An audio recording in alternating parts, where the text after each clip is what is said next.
그 이제 50대가 되고 나서 이런 것들을 쭉 보면은 일단은 AICPA 자격증, 그다음에 공인중개사 자격증, 그다음 공인재무설계사 CFP, 예. 그다음 손해평가사, 그다음 지금은 이제 작가와 강사로서 활동을 하시잖아요. 예. 그럼 이것 중에서 내가 이제 50대 이후에 가장 도움이 됐던 거? 이거는 정말 내가 잘한 것 같다. 하나 꼽아주면 어떤 게 있을까요? 예. 네. 물론 이제 50대가 저에게는 또 다른 인생의 전환점이었다 이렇게 생각을 하죠. 대부분의 자격증 제가 한 5-6개 이렇게 취득을 했는데 그것도 굵직굵직한 것만. 근데 대부분이 다 50대, 60대 때 이룬 것들이죠. 그러니까요. 예. 그래서 이것들은 은퇴를 준비하면서 또 은퇴하고 필요할 때마다 취득한 이 노력이 이제 결과물이다 이렇게 네. 생각이 되고요. 네. 가장 큰 거는 뭐니 해도 미국 공인회계사들이죠. 공인회계사 이 자격증을 취득하고 나서 제가 제 자신의 가치, 능력 이런 것들을 새삼스럽게 제 자신도 알게 되는 그런 계기가 되었습니다. 이 AICPA가 이제 저도 경영학과에 나와가지고 예. 제 뭐 후배나 뭐 제 친구들이 사실 예. 따려고 많이 노력을 했었고 금융권에 입사를 하려고, 그리고 이제 이게 굉장히 또 그렇게 녹록치 않은 자격증이다, 쉽게 합격하기 어려운 자격증을 알고 있는데, 작가님께서 이 자격증 취득하시기까지 어떤 노력을 했는지. 그러면은 제가 그 도전했던 이유부터 네네네. 거기에 대해서 한번 말씀을 드리면 네네. 제가 IMF 외환 위기 때 지점장으로 첫 발령을 받았습니다. 네.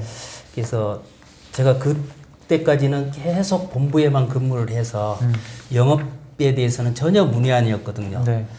그런 제가 영업점에 가니까 영업 환경이 굉장히 악화돼 있는 데서 영업 실적은 나쁠 수밖에 없었고, 그쵸.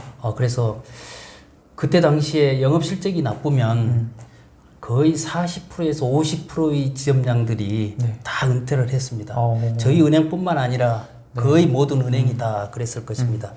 그래서 굉장히 이제 그 압박감 이런 것들을 느끼며 살았죠.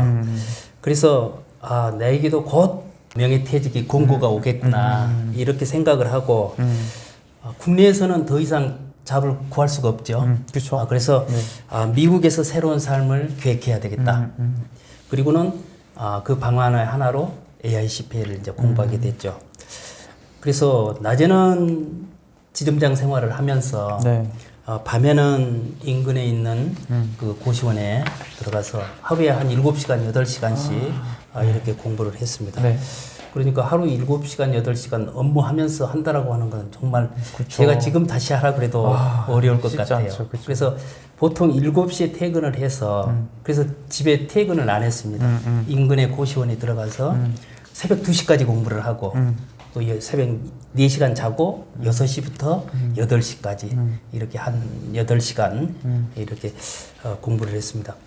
뭐 서너 시간 공부해서 합격할 수 있는 그런 자격증은 아니었어요. 그쵸. 그래서 짧은 시간에 그것도 또 곧 명예퇴직을 당하게 되면 몇 년간을 준비할 수 있는 그런 것도 아니었고, 그래서 짧은 시간에 하기 위해서는 정말 최선을 다해서 준비해야 된다는 이런 생각이 들었죠. 이제 호기롭게 또 절박하면서 그 시험에 도전을 했는데 이게 점차 공부하면서 이거 무모한 도전을 했구나 하고 후회를 하게 됐어요. 네. 왜냐하면은 보통 10대 1이 경쟁률입니다. 네. 10만 명 정도 봐서 그때 당시에 10,000명 정도 합격을 했어요. 네. 근데 경쟁자들이 전부 20대, 그쵸. 네. 또 미국에 공부만 하는 학생들, 그리고 모국어인 영어로 시험을 보는데 저는 50대 낮에 지점장 업무를 하면서 밤에만 공부하고 체력도 약한 데다가 또 영어도 공부를 해야 되고, 그래서 이게 10대 1이 경쟁을 뚫고 그 사람들을 내가 이거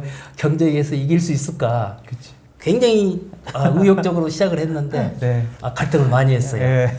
그러나 이미 주사위는 던져졌고 최선을 다해서 준비하는 수밖에 없겠다. 이래서 이제 시작을 했죠. 근데 그때 당시에는 인터넷이라고 하는 게 없었어요. 그래서 혼자 고시원에서 독학을 할 수밖에 없었고. 뭐 강의도 안 들으시고요? 예. 와. 독학을 공부하고 네. 그 과목 자체가 크게는 4과목입니다. 근데 이제 소분류를 하면 12과목이죠. 네, 네. 그래서 이 12과목을 공부하는데 책이 이렇게 막 두꺼운 이런 것들을 한 10권 이상은 공부를 해야 됐죠. 그래서 그 부담감도 컸고 그 시험 자체가 객관식이 60%고 네. 주관식이 40%입니다. 이게 60%는 제가 몇 달 공부해 보니까 객관식은 이 정도면 할 수 있겠다. 아, 충분히 할 수 있겠다. 네네. 이런 자신감이 서너 달 지나니까 우리 원서 자체도 뭐 한글 읽듯이 막 그렇게까지는 아니더라도 어느 정도는 하면 되겠다 이런 생각이 들었는데 문제는 주관식 40%가 이 에세이인데 한 번도 에세이를 써본 경험도 없잖아요. 그리고 이게 쉬운 일이 아니잖아요. 그래서 영장문 시리즈를 샀는데 15권이던가요? 그것만 공부해도 몇 년 걸리겠다 그쵸, 싶더라고요. 그쵸. 그래서 정말로 고민 많이 했습니다. 그때 포기해야 되나 그런 생각도 또 들었죠.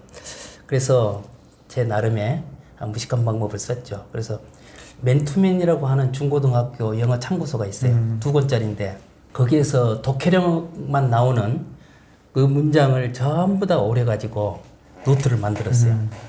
그 부분을 아침 6시부터 8시까지 2시간 동안 매일 한 서너 달은 암기했던 것 같아요. 그만큼 절박했기 때문에 네. 다 암기를 했어요. 그래서 제가 정말 놀랐어요. 그러니까요. 이게 참. 에세이를 쓰는데 그 전에는 한 장 쓰는데 쓰고 지우고 하다가 한 시간에 한 장도 못 썼는데 한 시간에 여러 장을 써야 되는데 그게 그렇게 효용이 있는지 좋은 문장을 암기한다는 것은 정말로 좋은 방법이다 이런 생각을 했습니다. 그래서 그다지 어렵지 않게 네. 이제 쓸 수가 있었고요. 또 시험은 하루에 8시간씩 이틀을 봅니다. 16시간을 봅니다. 그리고 또 어려운 게 시차 적응입니다. 그래서 일요일 날 여기서 출발을 하면 수요일 날, 목요일 날 8시간씩 이틀간 시험을 보죠. 그러니까 이게 체력적으로 시차에 적응한다는 것도 굉장히 어렵고 밤낮이 바뀌어 버려가지고 굉장히 어려웠고 또 체력적으로 16시간을 시험을 봐야 되는 것도 굉장한 부담이 되었죠.